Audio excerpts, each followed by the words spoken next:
এবার গুরুত্বপূর্ণ অভিযোগ, কংগ্রেস নেতার গাড়িতে হামলা। কংগ্রেস নেতা এবং মালদা জেলার পরিষদ সদস্য আবুল হানানের গাড়িতে হামলা। বাইক নিয়ে জাতীয় সড়কে রং রুটে এসে সজোরে ধাক্কা গাড়িতে। কালিয়াচক থানায় লিখিত অভিযোগ দায়ের। প্রাণনাশের আশঙ্কা প্রকাশ কংগ্রেস নেতার। তৃণমূলের মদতে এই হামলা বলে তিনি জানিয়েছেন। এর আগেও তাকে একাধিকবার এইভাবে আক্রমণ করা হয়েছে বলে জানিয়েছেন কংগ্রেস নেতা। কালকে আমি কালিয়াচক যাওয়ার মুখে, কালিয়াচক যেতে যেতে আমার ডাঙা মানে সুজাপুর এবং দালালপুরের মাঝখানে একটা ডাঙা বলে একটা জায়গা আছে, সেই এনএচের উপরে আমি যাচ্ছিলাম কালিয়াচক দিকে। সেইখানে আমাকে অতর্কিত হামলা করে একজন মানে দুজন বাইকার এসে দাম করে মেরে দিল আমার গাড়িতে। মেরে আমার দিকে কুদৃষ্টিতে দেখে পালিয়ে গেল। আমার মনে হচ্ছে যে আজকে যেভাবে আমি 1 মাস ধরে এই খুন দেখতে পাচ্ছি, হামলা দেখতে পাচ্ছি, সাবিত্রী মিত্র, দুলাল সরকার, মানিকচক, কালিয়াচক বিভিন্ন জায়গায় খুন হতে যাচ্ছে। সেই অবস্থায় আমি নিজেকে মনে করছি নিরাপত্তা আমার অভাব রয়েছে। সেটা আমি বুঝতে পারি সরকার পক্ষ ছাড়া আর কে করবে?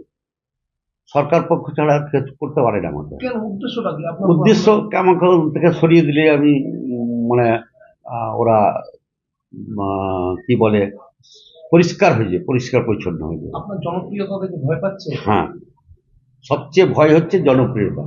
মানুষ আমার পাশে আছে, তাই কতটা আতঙ্কিত হয়ে আছে? আমি কাল থেকে আর কোথাও বেরোইনি। আদৌ বেরোতে পারবো কি না সেটা আমার মানে সন্দিহান মনে হচ্ছে। অভিযোগ করেছেন আপনি? হ্যাঁ, কালিয়াচক পিএসকে অভিযোগ করেছি বাই ইয়েতে মেলে। সেটা এখনো কোনো আমার কোনো উত্তর আসেনি। এখন আজকে হয়তো আমি গিয়ে ওখানে করব, মানে হার্ড কপিটা দিয়ে ওখানে জমা দিব। এর আগেও তো আপনার উপর হামলা করেছিল, কে বা কারা হামলা করেছিল, কেন করেছিল? এখন আমি হচ্ছে ওখানকার জনপ্রিয় নেতা, তাই আমার প্রতি ওদের একটা ঈর্ষা আছে, যেটা সরিয়ে দিতে পারলে আমরা মানে নিশ্চিন্তে ঘুমাবো। আমার সুজাপুর বিধানসভাতে এখনো কোনো লোক নেই যে নাম আমার জানে না। আমি জেলা পরিষদ হলেও আমি আগামীতে ওরা সবাই জানে যে আমি এমএলএতে দাঁড়াচ্ছি। তাই আমার মনে হচ্ছে সরিয়ে দিতে পারলে ওরা খুশি হবে। আপনার উপর হামলা চালিয়েছিল এর আগে? হ্যাঁ। এর আগে তো তৃণমূলের লোকই করেছিল, কিন্তু কালকে আমি বুঝতে পারলাম না কেন, কে ওরা, আমি এখন পর্যন্ত চিনতে পারিনি। 12 তারিখ 12টার সময় আপনি কি নিরাপত্তার অহবোধ করছি যে এই যে সাবিত্রী মিত্র অ্যাটাক হলো, এদিকে দুলাল সরকার খুন হলো, এদিকে কালিয়াচকে খুন হয়েছে এবং আরো বিভিন্ন জায়গায় খুন হতে আছে। এইভাবে যদি আমিও মনে করছি যে আমাকেও অদূর ভবিষ্যতে খুন করতে পারে।